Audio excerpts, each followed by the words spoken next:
Hello everyone. शनिवार का दिन 6 जुलाई 2024 को ये वीडियो हम लोग रिकॉर्ड कर रहे हैं और ये जो वीडियो है ये मार्केट नेक्स्ट वीक सीरीज़ में हम लोग बना रहे हैं।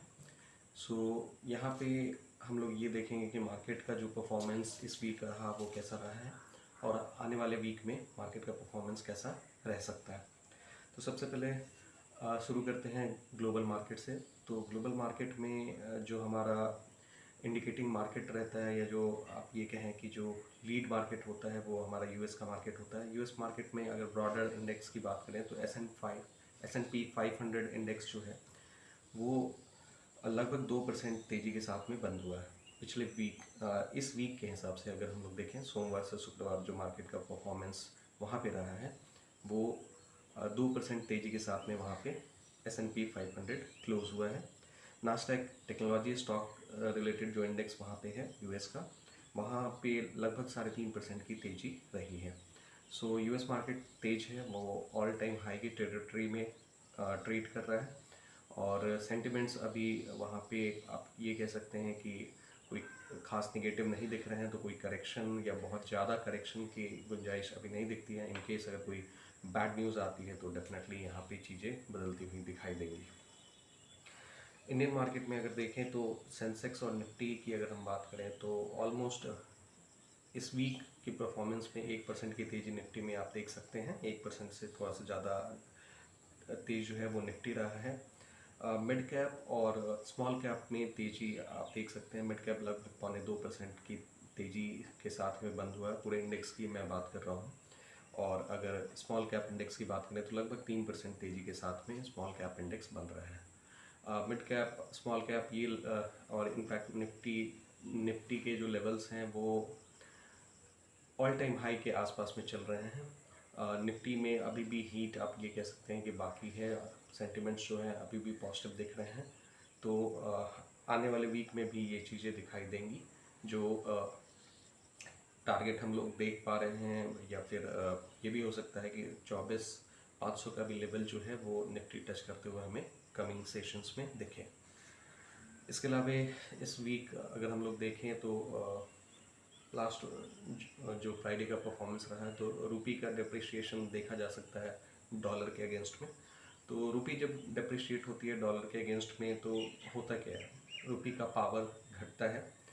तो वैसे केस में इंपोर्ट्स जो हैं वो आपके कॉस्टली होने लगते हैं और एक्सपोर्ट हालांकि यहाँ पे बेनिफिशियरी होता है अगर रुपी डिप्रिशिएट करता है। अगर इंडिया में एक्सपोर्ट लेड अगर हम लोग ग्रोथ करते हैं तो रुपी डिप्रिशिएशन का बेनिफिट हम लोग ले सकते हैं। जैसा कि चाइना के लिए बोला जाता है कि चाइना की करेंसी के डिवैल्यूएशन का बेनिफिट चाइना ने काफ़ी उठा रखा है।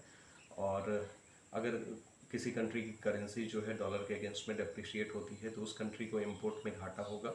इंपोर्ट जो होगा वो उसके लिए कॉस्टली होगा, जबकि एग्जैक्टली घाटा वर्ड सही नहीं है। इंपोर्ट कॉस्टली होंगे और एक्सपोर्ट जो होंगे वो उनके लिए चीपर होंगे, वो वहाँ से वो बेनिफिट गेन कर सकते हैं। इसके अलावा आने वाले टाइम में नेक्स्ट वीक के हिसाब से डेफिनेटली मार्केट के सेंटिमेंट्स अभी पॉजिटिव ही दिखाई दे रहे हैं। अभी भी आप ये कहें कि मार्केट का रैली जो है वो अपवर्ड डायरेक्शन में कंटिन्यू दिख रहा है तो ये नेक्स्ट वीक भी जारी रहना चाहिए। बाकी I I have every right to be wrong, क्योंकि यहाँ पे मार्केट के बारे में एकदम से सटीक प्रोडिक्शन कर पाना ये संभव नहीं रहता है। हम लोग पुराने हिस्टोरिकल डेटा के बेसिस पे आने वाले समय को प्रेडिक्ट करने की कोशिश करते हैं और आने वाले इवेंट्स के हिसाब से हम लोग ये एनालाइज करने की कोशिश करते हैं कि मार्केट का सेंटिमेंट कैसा रह सकता है। FIIs DIIs की बात करें तो FIIs जो है अब अभी नेट बायर के तौर पे वो बैठे हुए हैं। लगभग 7,000 करोड़ की इस वीक में उन्होंने खरीदारी कर रखी है। तो यहाँ पे FIIs जो है इस वीक में नेट बायर होके बैठे हुए हैं। DIIs ने ऑलमोस्ट फ्लैट लेवल को मेंटेन किया है। लगभग 300 करोड़ की नेट सेलिंग आप कह सकते हैं कि DIIs ने कर रखी है। सो अभी जो इम्पोर्टेंट इवेंट जो हमें आने वाले टाइम में देखने को मिलेगा 23 जुलाई को इंडियन बजट जो है वो पेश होने की उम्मीद है। सो हम लोग देखते हैं कि बजट में क्या रहता है। बजट में बहुत सारे डिस्कशंस तो ऑलरेडी चल रहे हैं। उम्मीद की जा रही है कि आम लोगों को बजट में कुछ मिले। हालांकि जब बजट आएगा तभी पता चलेगा। जैसे पिछला एक न्यूज़ चल रहा था कि शायद बजट में जो है स्टैंडर्ड डिडक्शंस को 1 लाख तक कर दिया जाए। तो वैसे में आम लोग टैक्स पेयर्स को डेफिनेटली इसका बेनिफिट मिलेगा। इसके अलावा एक दूसरे न्यूज़ में ये देखने को मिल रहा था कि ओला कैब जो है वो अब अपने इन हाउस मैप्स को यूज़ करेगा अपने नेविगेशन के लिए। पहले ये गूगल मैप को यूज़ कर रहे थे, तो गूगल मैप से को अब हटा के ओला जो है अपना इन हाउस मैप सर्विस लेके आया है। उसकी बेसिस पे वो अपना नेविगेशन जो है वो वर्क करेगा। इससे ओला जो है लगभग 100 करोड़ सालाना जो है अपने पैसे जो है वो बचाएंगे, जो वो गूगल मैप को पे कर रहे थे। सो ये एक इनोवेशन कह सकते हैं। हर कंपनी जो है कुछ ना कुछ नई चीज़ें ज़रूर करती हैं सो दैट कि वो लॉन्ग टर्म में प्रॉफिटेबल रहे। सो मार्केट सेंटिमेंट्स के हिसाब से हम लोग ये कह सकते हैं कि आने वाला वीक जो है वो शायद पॉजिटिव टेरिटरी के हिसाब से मेंटेन रहे।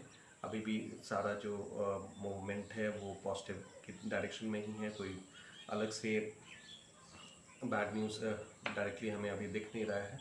अगर कोई इमीडिएट बैड न्यूज़ या ग्रेव न्यूज़ आता है तो जाके मार्केट का सेंटिमेंट या मूड थोड़ा ख़राब हो सकता है। अभी तक सारी चीज़ें ऑलमोस्ट आप ये कह सकते हैं फ्लैट टू बुलिश डायरेक्शन में ही दिख रही हैं। सो देखते हैं आने वाले समय में मार्केट का परफॉर्मेंस अगले वीक में कैसा रहता है।